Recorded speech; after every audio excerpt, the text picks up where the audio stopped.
Kani kedai ke Batisi TV, bat pidang pet ya ke kubur baman kasni, belawan rashapi tak ke rupa, ringkat bat ke Orange Nissan, lom sokpo near Fire Brigade Shillong.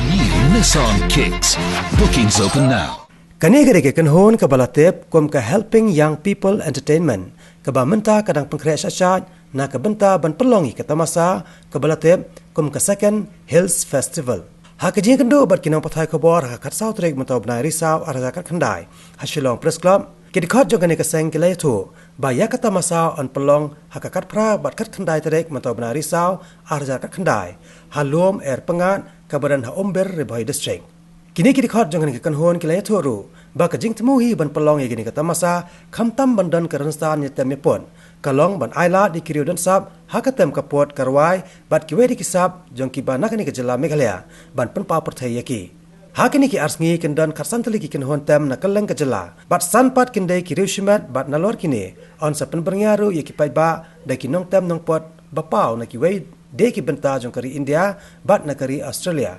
kentup ru yaki DJ hakini ke lempong ba arsngi andan ru ke jing pen bernya kerpangi ki kena daki jin lakai ki baper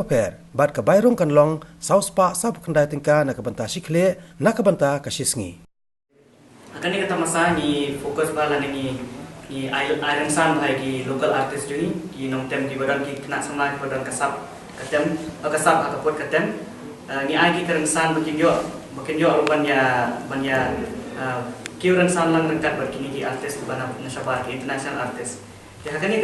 ka lempung kani kata masa kindan kumba khatnyo teli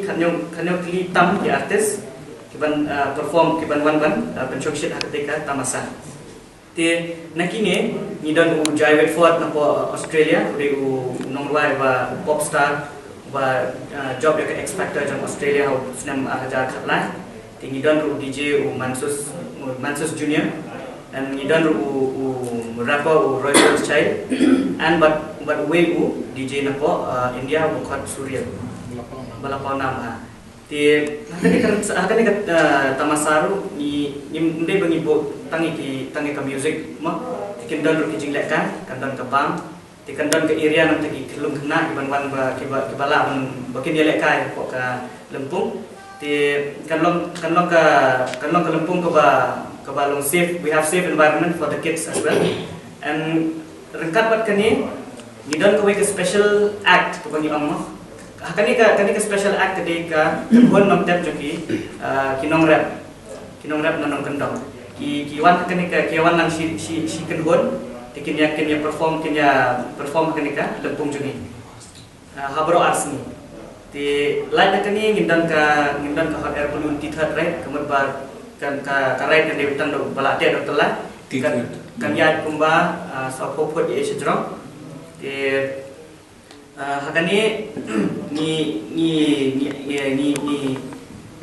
ni khat subhaya baro ki nado ki kelung kena nado ki samla te ki pila banyawan bagi bahaya SMPP ki perlok jumpi sakani gelempung. There are a lot of talents from here, from Shillong. They play in big festivals, of course. We're really proud of them as well. But there are others as well that we have to look up to also and look for them also and give them a place, a platform to perform as well. And anything else? They're mainly new acts. Mostly the new acts, new form bands, growing bands, kids who are like 18 years old and above. And they come to perform, like they don't have a proper platform. They can't perform in clubs and because it's not by legal age. So we give them a platform that way in this festival. It's always mainly for at the height. It's always like it said, helping young people. So it's mainly for that, helping young people who are just starting out with music.